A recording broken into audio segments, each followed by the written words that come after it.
Well, hello and welcome back to our 12 o'clock session. We're just getting started and we're waiting for Alicia to come in so we can go ahead and begin our Socialite session live.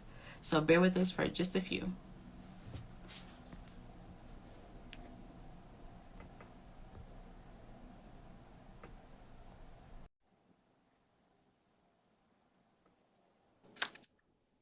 Hi, Alicia. Hey, I'm Zandria. pronouncing your name right, right? Yes, Alicia, you got it. You got it. Or Lish, however you want to You say know it. what? Well, Whatever. I'm so glad that you're up early with us today. Yes, girl, I was up since like 8, so I'm good. I'm excited. Yeah, see, I was up. I'm trained to get up now because I'm with the schools, so I'm up like 6. My alarm just goes off, so I'm just like up. On the weekends, My alarm don't stop. too?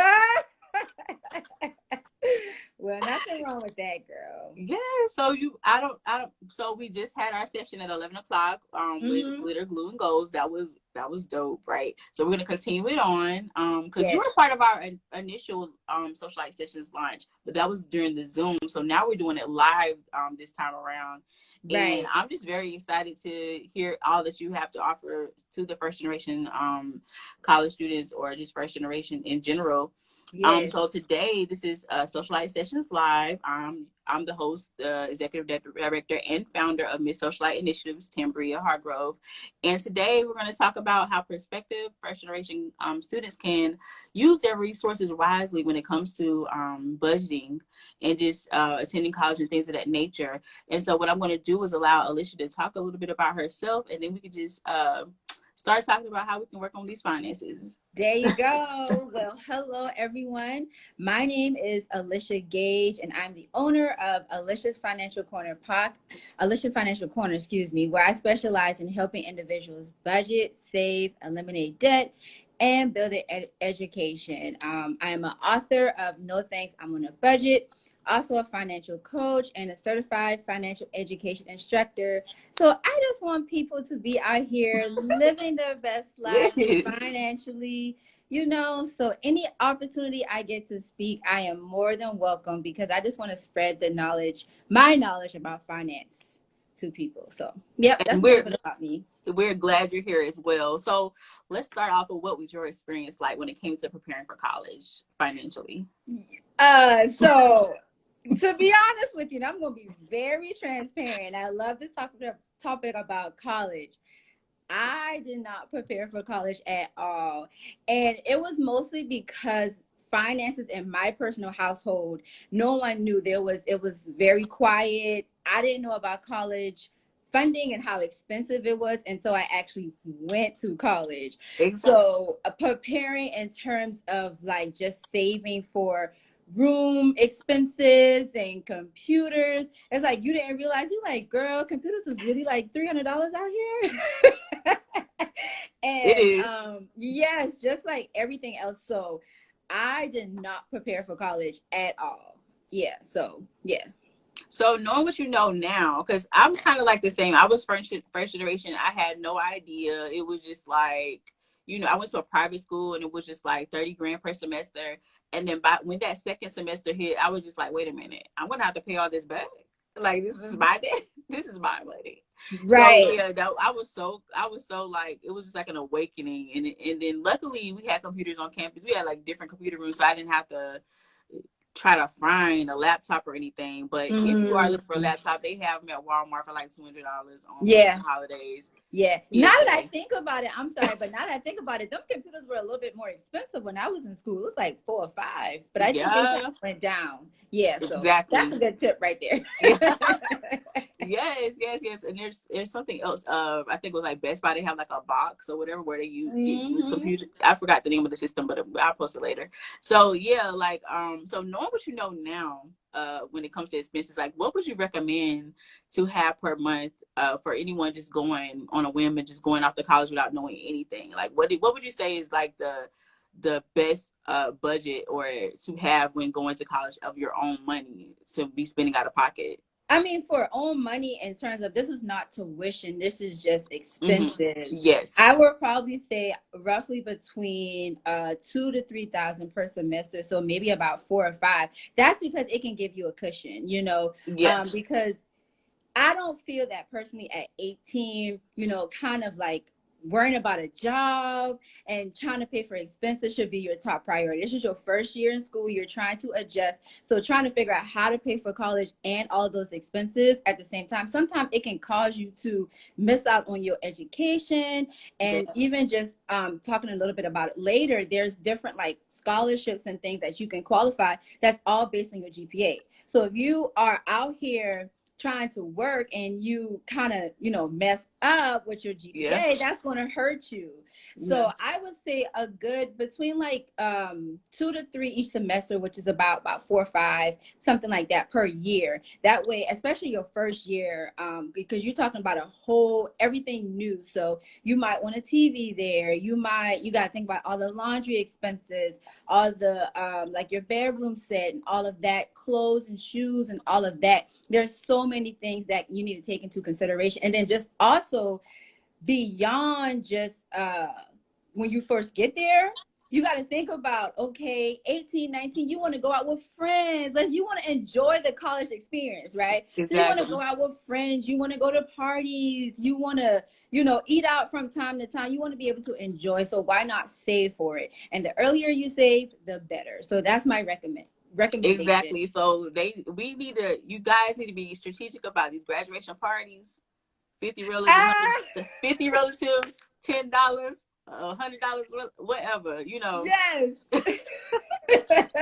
Yes, because I was like one of those. I worked all through high school, and I did like work study in college. So, but Mm. I still had no idea of how much money to actually have preparing to go to school. Yeah, it's a lot. So yeah, so like you said, just make sure you have at least 2 to 3 thousand per semester to have in your pocket for if you want to eat out with your friends or go out with your friends or just Car whatever, clothes, books, expenses. Yes. whatever. Yes, all of This that. your personal expenses. So Hmm. what are some of the resources that you feel like are available that you did not know about that you wish you would have knew about? Well, I would say that I kind of knew about one, which is like scholarships. I knew about it, but I didn't think I took it very seriously because I felt that I didn't like qualify for it.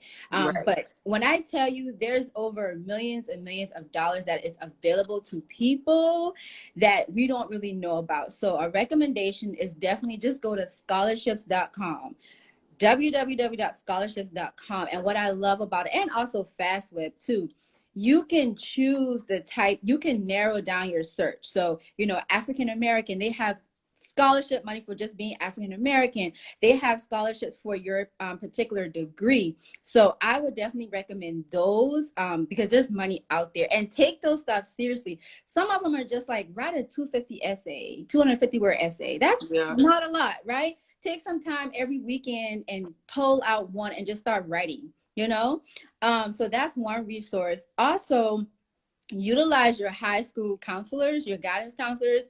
That's why they are there. I don't think There. I personally utilize them. Like she helped me with my FAFSA, but as far as like scholarships and stuff, I didn't really take advantage. So if your child is especially like a freshman or a sophomore or whatever, start going to the guidance counselors and pick their brain. You can Make friends. also, Yes. yeah, you can also go to like the local like colleges. I know here in Charleston, South Carolina, they have a local community college where you can go, and they actually have like a department that does only like college stuff. And they will help you. They will show you what you need to do. So that's another resource, your high school, and then also go into the local community. What else? Also, if you have your current job, you're working at a job, your summer job, see if they have financial assistance. Anything helps. $250, $500. See if they help. This is free money out there. And so that's the third one. And then the last one is also check for local classes, excuse me. Like my high school, we had like the class of 1952, the class of 1959. I don't know who these people are, but they were just giving out free money. Oh, alumni. Yeah, Yeah. alumni. Yeah, Yeah. couldn't get the word out. Yes, alumni. And so some alumni classes, you just have to write like again like a 250-word essay, and it's free money out there. So yes, I would say those are some resources that you should use, that a lot of people may not really know about. So I know yeah. with myself when it came to applying to these, like I've been on the scholarship website, but it just became overwhelming. And then the guidance counselor, she was just like not available. She had Mm-hmm. all this other stuff to do, but she's here for the kids allegedly. So it's just like just having someone there. So I wish I would have thought to talk with my English teacher to help with writing my essays. All these, Yeah. I had like 4 different English teachers. So just talking to my English teachers when it comes to completing the applications and writing my essays, so I'd be more confident with submitting the information and actually get, good feedback and things of that nature. But I was so focused on working and, playing sports Yeah. at the same time. See? So I was already overwhelmed and tired before I even got to college. Yeah. But those are some, I wish they had more businesses that would help you write your application or write your Mm-hmm. essays. Yeah, that's true. Yeah. Yeah. So like so who would you say provided you the most info when it came to finances and your resources? Where did you depend more so on your friends or your professor, or were there any mentors that assisted you with your I didn't even let you finish. I'm sorry. No, there was yeah, to not. figure it out on our own? Mm-hmm. Yeah, we had to figure it out, and I think it's just because of just not knowing. Yeah. My personal family, like my mom, she went to like a community college, so she didn't go to like a 4 year. So it was just, I'm just going to go and get 2 years, and I'm good. She didn't think about like scholarships or grants during that time, so she didn't know. So when it was time for me, she can't teach me something that she doesn't know. That's You exactly how. That's exactly how. Right. So it's like I don't blame her, Yeah. but now that I know what I know, when I have my child, I can better prepare for her now because I know. Yeah. So there wasn't really like any mentors or anything. It's just, oh, I didn't know there was free money out there. I didn't know about grants and all these things until actually like in school or after the fact, now that I teach finance. Yeah, I feel like I was, so when I got to school, I kind of met different people from different lifestyles, and I kind of see how they maneuvered in certain situations. And then I would be Mm-hmm. working under teachers, and so I kind of built a relationship with some certain teachers, and I began to like learn how to communicate with the leaders of the school. And so I Mm-hmm. decided like, okay, well, there's a resource for that, so let me go see and talk with them. Just learn how to be a socialite, learn how to Yeah. talk, you use your voice to figure out things, Yeah. ask the right questions. And so like once I learned how to ask questions, I had never stopped asking questions. And so Yeah. that's one thing that I could definitely pass off to them as well, because I was a first generation college student. I didn't know anything, but I just asked questions to the right people, and then also my friends were my resources actually, because they knew more than I did. Some of them were paying out of Mm-hmm. pocket. So, Oh, so that's when I realized that, okay, I'm gonna have all this debt, trying to figure out like how to maneuver around all this debt right. and move on to the next level. So when it came for grad school, I knew exactly where to go, exactly who to talk Mm. to. See, I think we're opposite because I was quiet. I didn't talk. I didn't ask, so I didn't know. So I like your advice of saying how you kind of like ask people, because you need to just ask, because once you start asking people, then you know more. So I like That, that. well, I Hmm. wasn't always talking them down, but when I saw how much that debt was, Right. That made I you start started talking, thinking. right? I started thinking, honey. That's funny. Yeah. So okay. So now that gets us to the point where we're talking about the resources, the scholarships. Now we're going into the savings, the preparation for it. So I recently just found out about the 529 college saving and loan forgiveness and all of that. So what do Hmm. you know about that right now? With a 529 college savings plan, that is basically a plan that's going to help you to save for college. So it's basically an investment account. So compared to a traditional savings account that you would save, with a 529 college savings plan, your money is going to grow within the stock market. And we all know the stock market, your money's going, you grow way more compared to just putting in a traditional savings. So in South Carolina, they have the South Carolina Future Scholars Program, which is the 529 plan, and you basically just deposit money in there. And well, you kind of do it before your child goes to college. But you can do it during as well. And what it does is anytime you need to withdraw from that account, you can withdraw tax-free, no penalties. So it's almost like, compared to like a 401k plan. It's not a 401k, but like if you were to withdraw from an investment account, they're going to charge you penalty and taxes, right? Right. The 529 college savings plan, you don't get charged. You don't get penalized for withdrawing for college expenses. Now, it has to be college expenses such as books and supplies and tuition. You can deposit up to $500,000. So that's a lot of money. That's a lot of money. So you might not necessarily need all that much, but what I love about 529 college plans, say if you have 2 or 3 children, you can pass it down. So like, let's say for example, if you had $100,000 and your first child, you only use 40,000, you got 60,000 left. You can transfer that money over to your second child and then your third child and so forth and so on. So yes, that's what the 529 college savings plan. And then they also have where there's a direct driven plan where it's invest in what's called ETFs and mutual funds. But then there's an advisory plan where people advise you on what to invest. So you're going to make a little bit more money because you have actual like advisors, but it's going to charge you a little bit more. So, yeah, you can definitely look into it. You can just Google South Carolina 529 college savings plan. South Carolina actually has one of the best plans compared to any other state in terms of its amount. Yeah, in terms of its amount and its fees. So the good thing about South Carolina is their 529 plan. And I know we're talking about colleges, but there's also what's called a Coverdale savings account that a lot of people don't know about, but you can do it from K through 12. So if you have somebody in K through 12, you can start investing now in a Coverdale. And when they go to college, you can transfer the money from the Coverdale to a 529. So it's like, I'm beating you guys at the bank. I'm making more money, and then I can withdraw penalty free. Yes. Oh, that's pretty dope. Because I'm thinking about, so right now I have nieces and nephews. So I'm like, well, instead of buying them all this other stuff, maybe I should start a 529 plan for them and just like invest in it every birthday. And then they'll have their little 5,000 that they need per semester or whatever. Yeah. Yep. You can do the 529. Yes. I love it. That's dope. That's dope. So what about credit cards? How do you feel about credit cards? No.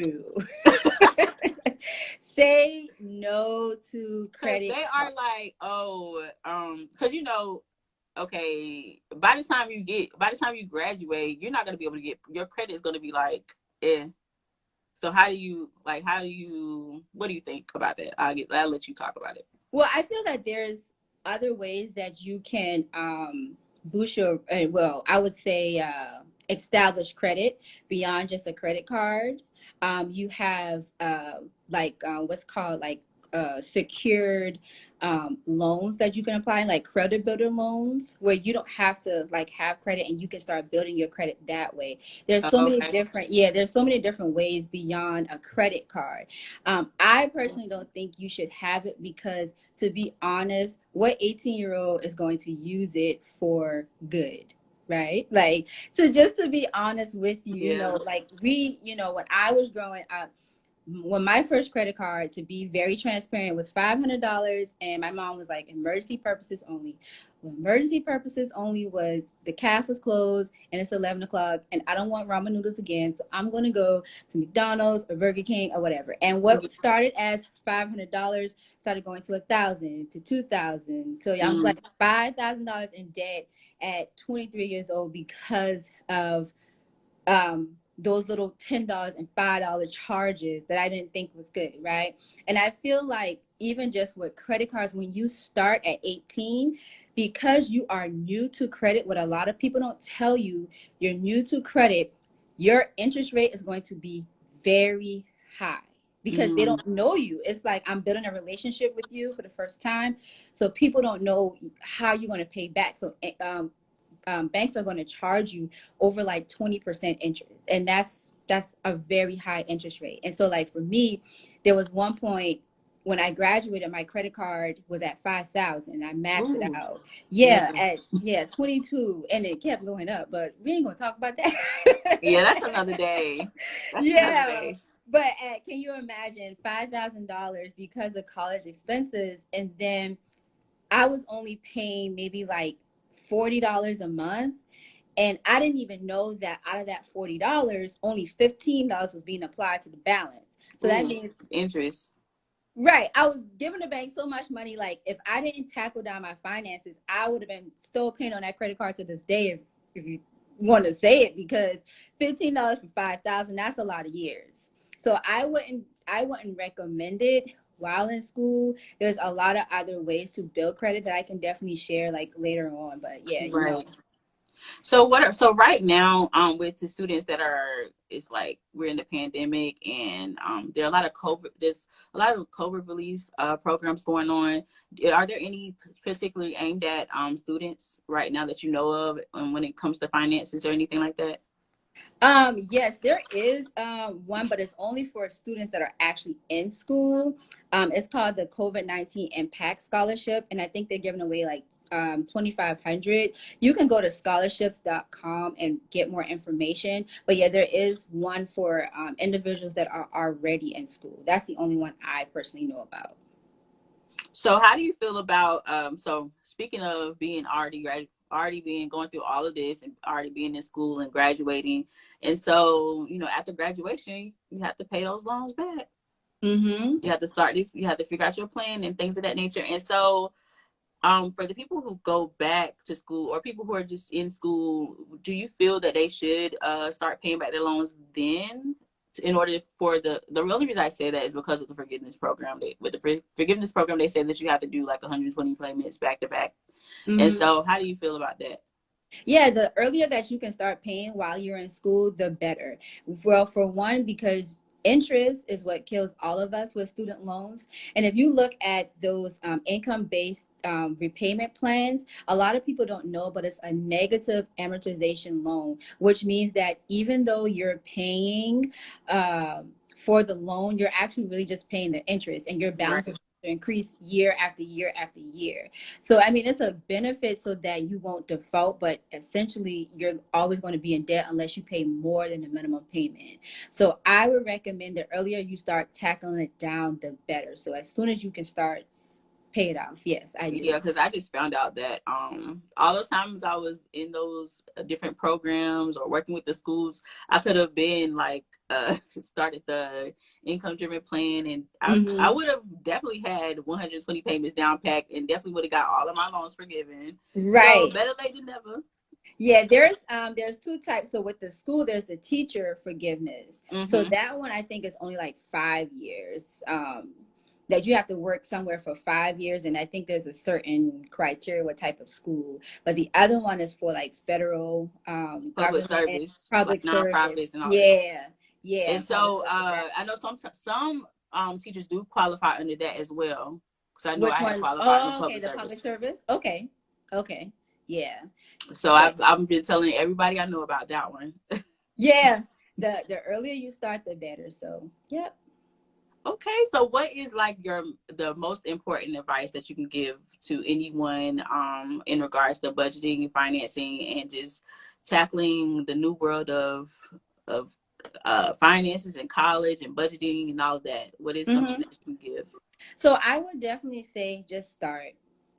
I feel like when it comes to finance, we sometimes get discouraged because we're looking at the bigger picture. College is so Hmm. expensive, 10,000 a semester, 20,000 a semester. There's no way I can afford it, right? But the earlier you start, the better. Just thinking about it. If you were to just start saving, I don't know, $5 a day right now. That's $1,800 that you can have that you didn't have before. We're talking about just for college expenses in general. Let's say if you have a freshman now and you start saving $50 every week, if you can, over the course of 4 years, that's 10,400. So that can be your first paid semester, right? And even if you do $200, and that's a month, not $50 a day. It's Right. $200 a month. That's $41,600. So if you have a freshman, save $200 every month. That's $41,000 that you can have.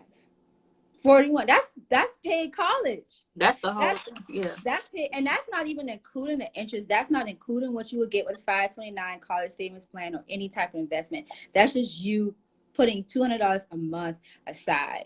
So that's using your resources effectively. Yeah. Yes, and that's where like that budget comes in, where anything, like learning how to manage your expenses with what you have, learning how to minimize it, learning how to increase your income, all of that, so that you can be able to. Because when you first start, well, the earlier you start, the better off you will be. So that's my advice that I would have.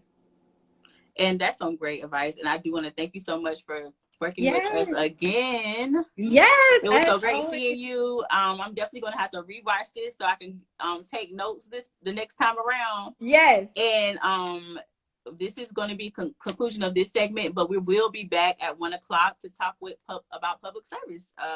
Learn a little bit more about different programs you can do besides before going to college to get more clarity when it comes to your interests.